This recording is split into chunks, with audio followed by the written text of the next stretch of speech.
کو آگے بڑھاتے ہوئے اب ہم درخواست کرتے ہیں پروفیسر بابا فاروقی صاحبہ، جن کا تعارف تفصیل سے ہو چکا ہے انگریزی کے ساتھ، اردو لٹریچر پہ غیر معمولی آپ کی گرفت ہے اور آپ کی فکر ادبی مسائل پر بہت گہری ہے، آپ کی نظر بہت گہری ہے۔ ہم آپ سے درخواست کرتے ہیں کہ اس مجموعے کلام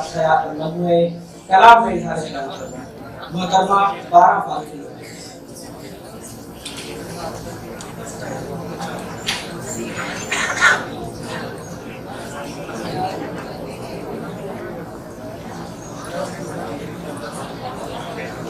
کی اجازت سے میں خیالات کا اظہار چاہوں گی۔ آج جس مجموعے کا رسم اجرا ہوا ہے آنکھوں کے اس پار، اس کی شاعرہ فوزیہ رباب، ان کے بارے میں کچھ خیال کر کے یا کچھ سوچتے مجھے خیال آیا کہ میں ان کے نام کے آگے لکھوں فوزیہ رباب اظہار کی شاعر۔ اور آپ جیسے کہ جانتے ہی ہیں کہ اردو میں شاعرات کی تعداد کوئی اتنی بھی زیادہ نہیں ہے، کیونکہ کسی وجہ سے جیسا کہ ہم لوگوں کو پہلے ایک مقالے میں بتایا گیا کہ یہ کڑی جو تھی وہ کہیں کہیں نظر آئی، پھر کہیں پہ چھوٹ گئی۔ تو ہمارے پاس آج کی ڈیٹ میں اگر ہم ریختہ.com کے اس میں جائیں تو اردو کی شاعرات کی تعداد 134 ہے، اور جو کہ بہت ہی محدود ہے، اور اس لیے اس وجہ سے بھی فوزیہ رباب کو ہم سب اردو شاعری کی دنیا میں خوش آمدید کہتے ہیں، اور مخصوص آواز بن کے ہمارے ساتھ قائم رہے گی۔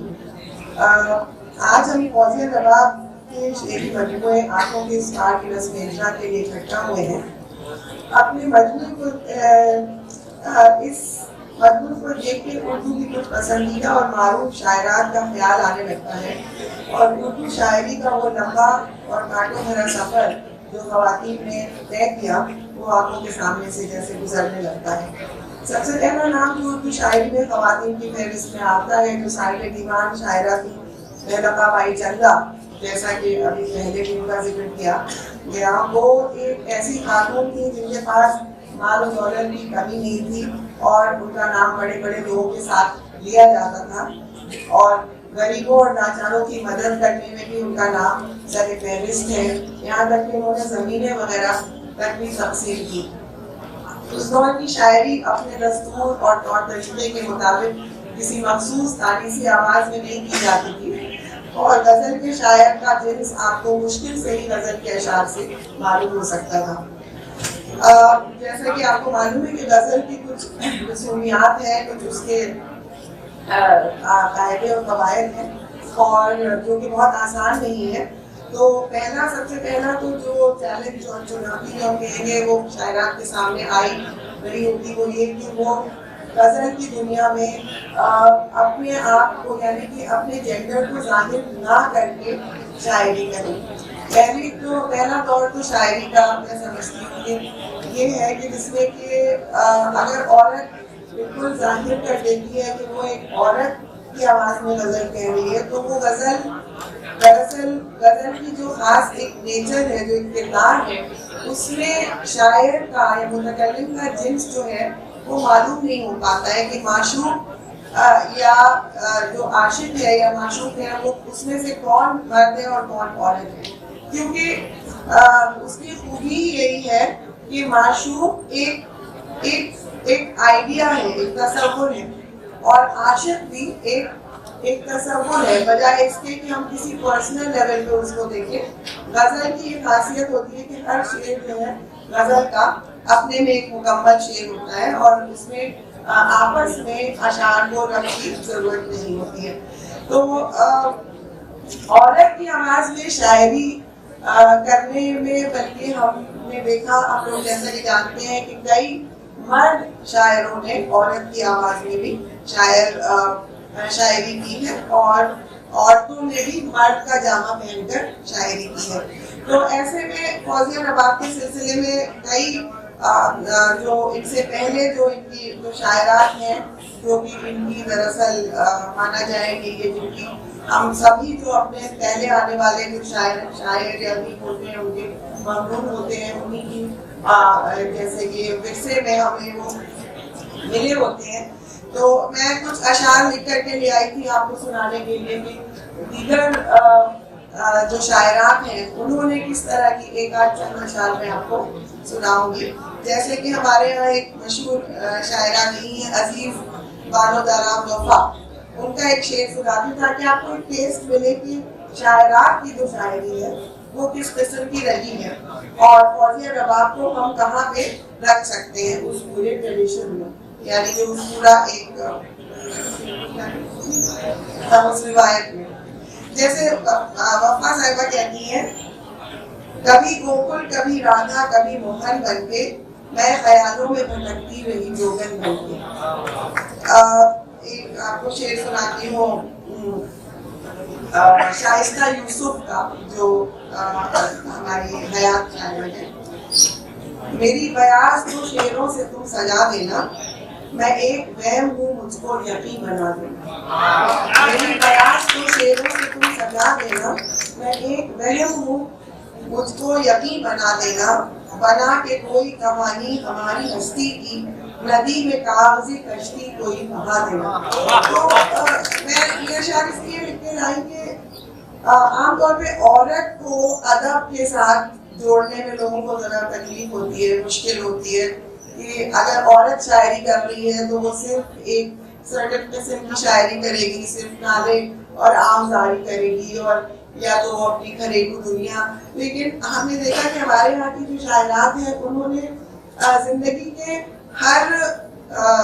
حصے میں، ہر سیکشن میں انہوں نے اپنا کلیم کیا ہے، اس کو انہوں نے جا کر کے اپنا حق وہاں پہ مانگنے کی کوشش کی ہے کہ ہم کو ایک انٹلیکچوئل کی طرح، ایک دانشور کی طرح بھی دیکھا جائے،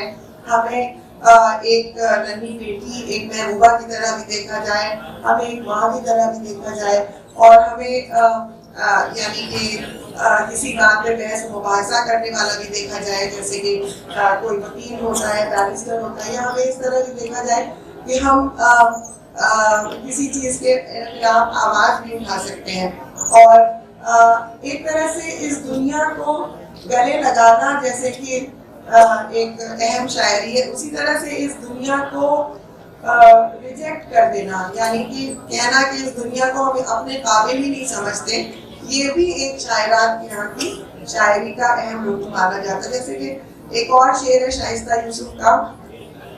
اندھیرا ڈھونڈتا رہتا ہے میری پرچھائی، جلے چراغ تو چادر مجھے اڑا دینا. ایک اور ہمارے یہاں کی ہندوستان کی جو شاعرات ہیں ان میں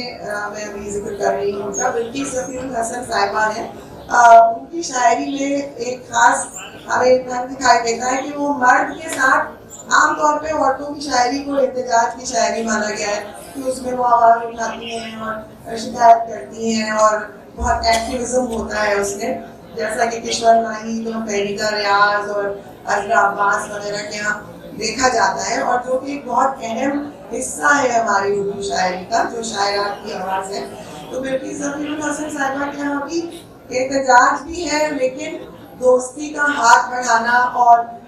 مرد کو اپنا ساتھی سمجھ کے زندگی میں پھر بھی کس طرح سے اس میں جو اتار چڑھاؤ آتے ہیں ان کے بارے میں اس طرح سے ڈسکرائب کیا ہے. یعنی کہ غزلیں بھی کہی ہیں، اس میں عشقیاں غزلیں بھی ہیں، پر اس عشق میں ہمیشہ جو جدیدیت ہے اس کا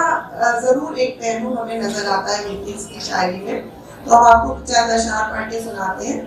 در بدر کی خاک کی تقدیر میں، در بدر کی خاک کی تقدیر میں، ہم لیے کاندھوں پہ گھر پھرتے رہے. پھر ہر دل عزیز وہ بھی ہے ہم، ہر دل عزیز وہ بھی ہے ہم بھی ہیں ہم بھی ہیں خوش مزاج. ہر دل عزیز وہ بھی ہے ہم بھی ہیں خوش مزاج. اب کیا بتائیں کیسے ہماری نہیں بنی، اپنی تو کوئی بات بنائے نہیں بنی. کچھ ہم نہ کہہ سکے تو کچھ اس نے نہیں سنی. کس نے کہا کسی کا کیا تم کیا کرو، لیکن کہے کوئی تو کبھی سن لیا کرو. تو اس طرح کے اشعار ہیں. جیسے کہ ہم نے آپ سے بتایا کہ ہمارے یہاں کی شاعری میں بہت ورائٹی ہے، بہت طرح طرح کے ہمیں رنگ نظر آتے ہیں. اور جیسے کہ ہمیں بھی خیال آتا ہے کہ فوزیہ رباب کی شاعری جو ہے وہ اس کی جو سب سے خاص بات لگتی ہے وہ ان کا جو نسوانیت کا احساس ہے، اور اس کے ساتھ ہی ان کی جو بے باکی ہے جس کے ساتھ وہ اظہار کرتی ہیں اپنے خیالات کا اور اپنی خواہشات کا. ایسا شاعری میں ابھی بھی آج کی 20ویں صدی میں بھی کم دیکھا گیا ہے کہ عورت جو ہے وہ اپنی خواہشات کا اظہار کر سکے مرد سے. تو پروین شاکر کے دو تین اشعار پڑھ کے پھر میں آپ کو فوزیہ رباب کے کچھ چنے ہوئے 2-4 اشعار سنا کے اپنی بات کو ختم کروں گی. پروین شاکر جیسا کہ آپ جانتے ہیں کہ کراچی میں رہتی تھی اور 1994 میں وفات ہوئی. آپ بھلا چھوڑ کے گھر کیا کرتے، شام کے وقت سفر کیا کرتے، ڈسنے لگے ہیں خواب مگر کس سے بولیے، میں جانتی تھی پال رہی ہوں سب بولیے، میں تیرا نام لے کے تذبذب میں پڑ گئی، سب لوگ اپنے اپنے عزیزوں کو رو لیے. تو پروین شاکر کے ابھی ہم جانتے ہیں کہ جیسا کہ جسمانی احساس ہے، عشق کا احساس ہے، اور عشق کے جو معاملے ہیں ان کے لین دین کا احساس ہے، لیکن اس میں انسانی زندگی کی جو کمیاں ہیں، جو یعنی کہ انسانی تجربہ جو کہ کبھی بھی مکمل نہیں ہو سکتا، اس کا بھی احساس ہمیں نظر آتا ہے. تو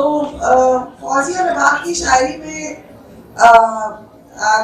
تانیسی شاعری کا عام طور پہ مانا ہوا یا معروف انداز نظر نہیں آتا، جیسے کہ احتجاج وغیرہ اور انقلاب لانے والی شاعری. فوزیہ اپنا عورتانہ وجود قائم رکھتی ہے اور صدیوں سے چلی آ رہی رسم جس میں عورت مرد کی محبوبہ ہونے کے ساتھ ساتھ اس کی کنیز اور خدمتگار بھی ہوتی ہے، اس کا سا رنگ ان کی شاعری میں اظہار ہوتا ہے. جیسے لکھوں تیرا نام، پڑھوں تو ساور تیرا نام، تیرا ہی بس نام لکھا ہے آنکھوں کے اس پار،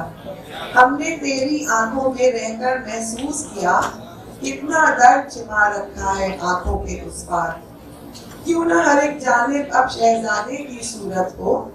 ہم نے اس کو نقش کیا ہے آنکھوں کے اس پار.